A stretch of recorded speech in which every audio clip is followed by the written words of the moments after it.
Daremos continuidade à explicação sobre os filos do reino animal. Estamos começando com os invertebrados. Tá? E nesse vídeo aqui nós iremos ver algumas informações sobre os quinidários. Tá? No último vídeo falamos sobre os poríferos. Tá? A gente vai seguir aquela escalada evolutiva, tá? Aquela escada evolutiva. Iremos do mais simples para o mais complexo. Tá bom? Então nós estamos nos primeiros filos dos invertebrados. Na última aula foram os poríferos e agora os quinidários. Eu dividi esse vídeo em duas partes, tá? Nessa primeira parte aqui nós iremos ver um pouquinho sobre a sua morfologia e fisiologia. E no segundo vídeo, na segunda parte, nós vamos ver um pouquinho sobre a reprodução e a sua classificação, tá? Suas subdivisões ali nas classes dentro dos quinidários, tá bom? Então, os representantes desse filo são as águas-vivas, as anêmonas, as caravelas e as hidras, tá? Aqui nesse slide tem algumas figuras de algumas dessas espécies, tá? Aqui uma anêmona, as águas-vivas, tá bem? Então são seres vivos que nós já vimos na televisão, pelo menos, né? Então a gente já tem conhecimento da existência deles. São animais aquáticos, tá? E a maioria são marinhos, mas a gente vai encontrar algumas espécies de água doce, como as hidras. Eles que fazem parte dos recifes de corais, tá? Juntamente com os poríferos, tá bom? Então esses aqui são os quinidários. Deixa eu ver algumas informações sobre eles. São animais diblásticos, tá? A gente já vai encontrar dois folhetos germinativos aqui nele, dois folhetos embrionários, que são o ectodermo e o endodermo, tá? Ectoderme ou endoderme, mesma coisa.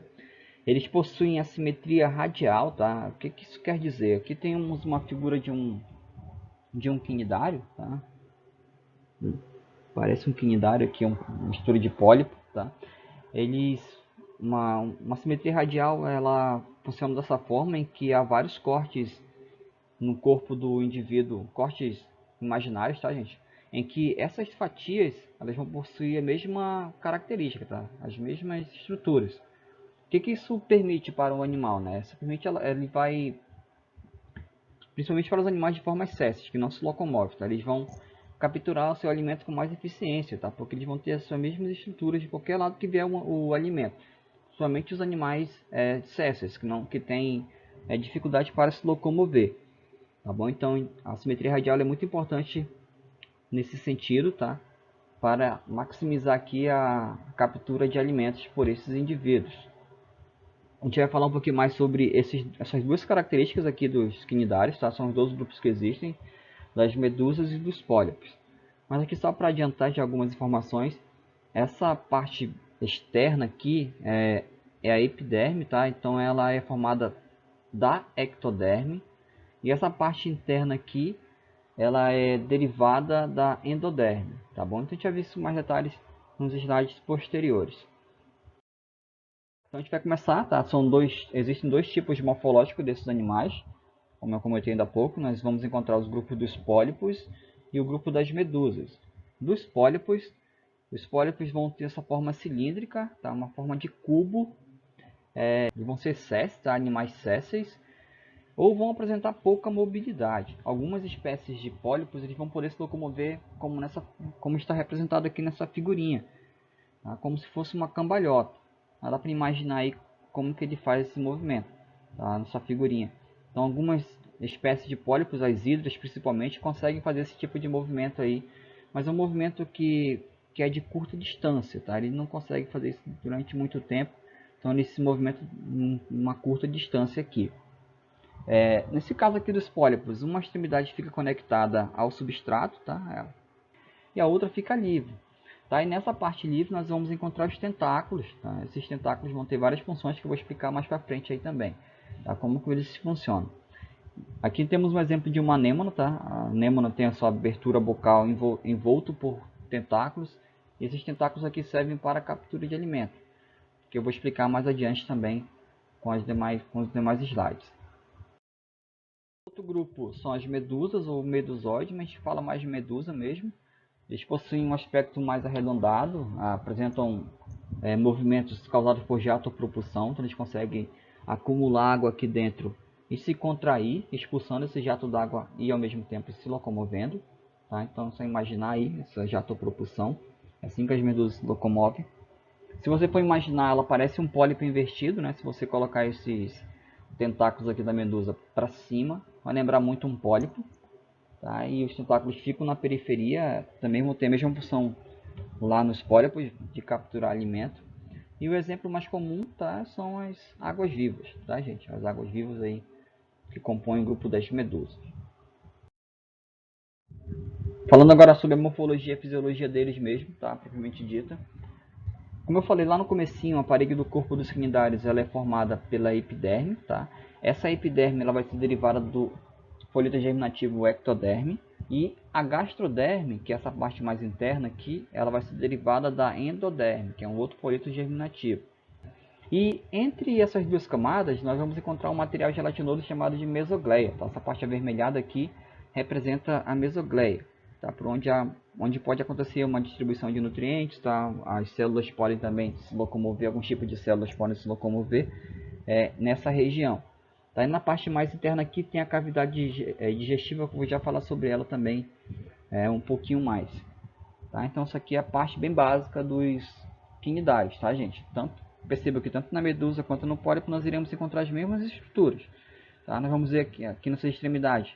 Na medusa nós temos os nematocistos, da onde vão surgir ali as estruturas que vão servir para capturar alimento, tá? Vou falar sobre elas.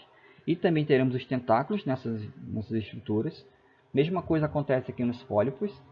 Temos a boca, a cavidade digestiva, tá? E a organização aqui das células. Tá? A parte interna representa a gastroderme, a parte externa a epiderme, tá? E entre elas a mesogleia.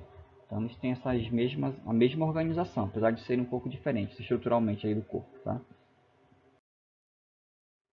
Então falando um pouquinho mais sobre como que eles capturam o alimento, tá? Na superfície do corpo, as células exclusivas desse grupo, que são os quinidócitos, tá? Que significa urtiga, só lembrar da planta lá, que causa coceira na gente, tá? Causa uma irritação. Esses quinidócitos vão se originar de células indiferenciadas, que são os quinidoblastos, tá? Vão dar origem aos quinidócitos. Dentro desses quinidócitos, nós vamos encontrar uma estrutura, uma cápsula, que é chamada de nematocisto, que é isso aqui, tá? E dentro desse nematocisto nós vamos encontrar um fio enrolado, tá? Aqui vocês têm que imaginar o seguinte, que esse fio enrolado funciona como se tivesse uma mola comprimida, tá? Você pegou uma mola e amassou e deixou ela engatada aí dentro dessa cápsula, tá? Então essa é a ideia. Tá? Então tem um fio enrolado e na ponta desse fio enrolado tem uma estrutura que lembra muito um arpão, um anzol, em que nesse arpão, entre aspas, tá? Vão conter toxinas que servirão para capturar o alimento. Tá? Então como é que isso funciona? Então na extremidade desses tentáculos, aqui na realidade na extremidade do corpo todo desse animal, nós iremos encontrar essas estruturas, tá? Esses quinidócitos. Vamos encontrar na ponta dos tentáculos, tá? E também aqui na lateral do corpo também. Serve tanto para capturar alimento quanto para sua proteção. Tá? Então, como que ele vai conseguir o seu alimento? Quando o cnidócito ele é tocado, tá? Ele é estimulado pelo ambiente, alguma coisa passou ali perto dele, tá? E disparou. Tá? Então ele dispara, a cápsula se abre, tá? Ela se abre aqui, e aquele fio que está enrolado, ele se solta. Tá? Ele se solta. Você lembra da mola? Você pega uma mola, amassa a mola. Quando você solta a mola, ela dá um salto, né? Então essa é a ideia ali do fio também. Lembrando que na ponta do fio tem uma estrutura que lembra muito um arpão que contém uma toxina, tá? Essa toxina é chamada de quinida, tá, gente? Que é o que dá nome ao filo, tá? Filo dos quinidários. Quinidócitos, dentro dos quinidócitos nematocistos, e dentro do nematocisto vamos encontrar a toxina que é a quinida. Essa toxina ela vai penetrar na sua presa, tá? E ela vai paralisar ou vai matar pequenos peixes, crustáceos e vermes. Aqui a gente vai fazer só para contextualizar melhor para vocês. Já devem ter visto ali o desenho do Nemo, né? Procurando o Nemo. Ou até mesmo aquele mais recente que é sobre a Dory, né? Perceba que quando a Dory chega próximo a uma anêmona, onde fica o peixe-palhaço ele tem características que são adaptáveis a conviver junto com as anêmonas, tá? Mas outros peixes não têm. Tá? Os peixes palhaços são acostumados com essa toxina, mas outros peixes não, causam irritação, causam queimaduras. Tá? Então quando a Dory, que é esquecida, ela chega próxima a esses tentáculos, tá? Ela sofre uma queimadura, tá? Tipo um choque. E ela se afasta, porque ela é esquecida, ela vai sempre pegar essa queimadura. Né? Só lembrar do desenho lá. Então essa é a ideia aí da quinida, tá? Também serve para proteção e para capturar pequenos animais, tá? Pequenos crustáceos, peixes e até vermes. O que aparecer ali, ele está pegando para seu alimento. Os quinidários também eles podem se alimentar de plânctons que vão entrar ali pela região da boca do seu corpo e ficam ali aderidos às células lá da cavidade digestiva, que eu vou já explicar mais adiante. Tá, gente? Então assim que eles se organizam, assim que eles vão caçar. Falando um pouquinho sobre a digestão deles, tá? Só para te lembrar aqui que lá nos poríferos não existia uma cavidade digestória, não existia ainda. Nos poríferos, aquele filo mais primitivo, tá? Ele não tem essa estrutura.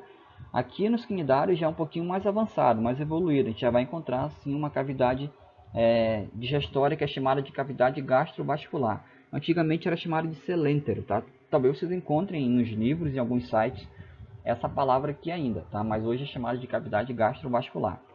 Por isso, por ser uma cavidade digestória, eles podem apresentar tanto digestão intracelular quanto extracelular. Intracelular dentro das células, tá? Ele vai continuar realizando a digestão intracelular, assim como os poríferos, mas ele também vai realizar a digestão extracelular. Por que acontece a digestão extracelular?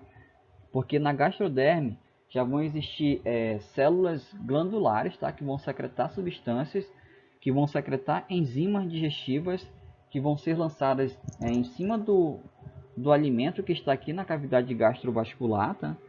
Aqui tem uma hidra, aqui tem a cavidade gastrovascular, aqui está o alimento. Aí as células glandulares que vão secretar as enzimas digestivas dentro da cavidade gastrovascular para acontecer a digestão desse alimento, tá? Ela vai quebrar aquelas macromoléculas, né, em moléculas mais simples, para que elas possam entrar nas células. Tá? Então esse é o trabalho da cavidade gastrovascular, caracterizando uma digestão extracelular. Tá bom? Isso não acontecia nos poríferos, tá, gente? Nessa cavidade existem células digestórias também. Perceba aqui nessa figurinha como ela é bem mais complexa, se a gente lembrar dos poríferos, tá? Que era bem mais simples. Então aqui nessa figurinha, nós iremos encontrar as células digestórias, tá? Que vão fazer a digestão intracelular dos fragmentos alimentares. Então o que aconteceu aqui? Tá? Toda essa cavidade aqui, gastrovascular, é composta dessas células, tá? Essas variadas células aqui com suas funções.